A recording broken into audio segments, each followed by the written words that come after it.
Parliament has appointed Sahle-Work Zewde as the country's new president. She's the first woman to hold the post. Zewde replaces Mulatu Teshome, who recently announced his resignation. Zewde is an experienced diplomat who has held several positions with the United Nations.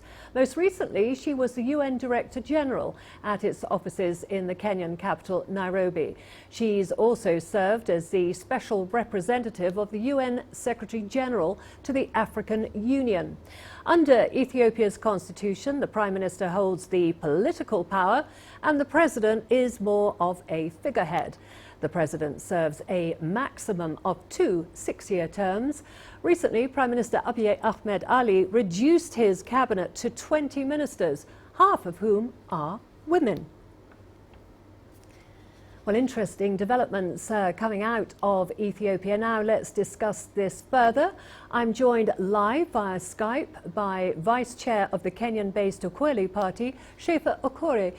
Thank you very much for joining us, Shefa. Welcome to Africa Live. Although Sahle-Work Zewde's appointment is mostly a ceremonial one, give us your thoughts on the significance in African politics.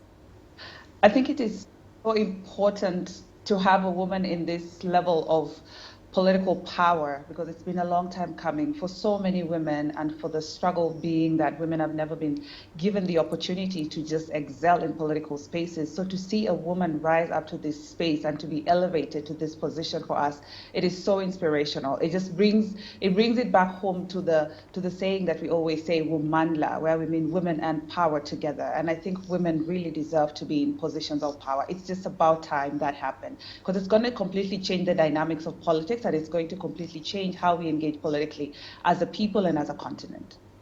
So inspirational. Well, Ethiopia has been praised for its reformist approach. The Prime Minister recently appointed a cabinet with a record 50% female representation. Yes. Do you think this is something that will inspire or influence a new direction in other governments now or in the future?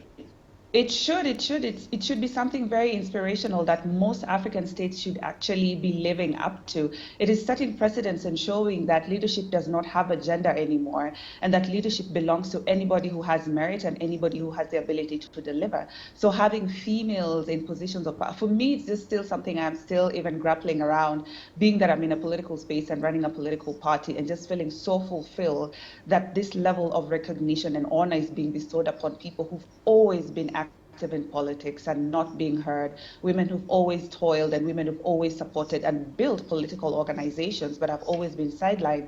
So it is something that a lot of African states should aspire to, including my own country, Kenya. Well, as you say, the African continent is still grappling with female representation in positions of power. What exactly is holding us back?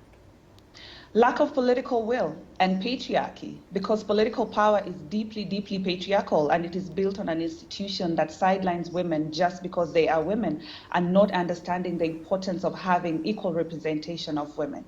So it is that idea of seeing a woman in power, and especially politics and running a country and running an institution in countries, as a threat.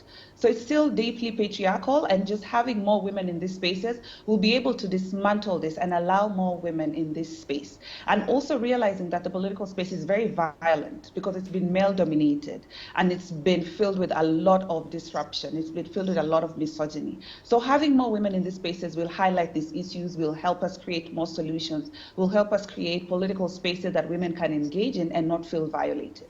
Okay, thank you very much for your perspective there. That was Shefa Okore there she's the Vice Chair of the Kenyan-based Ukweli Party. Thank you.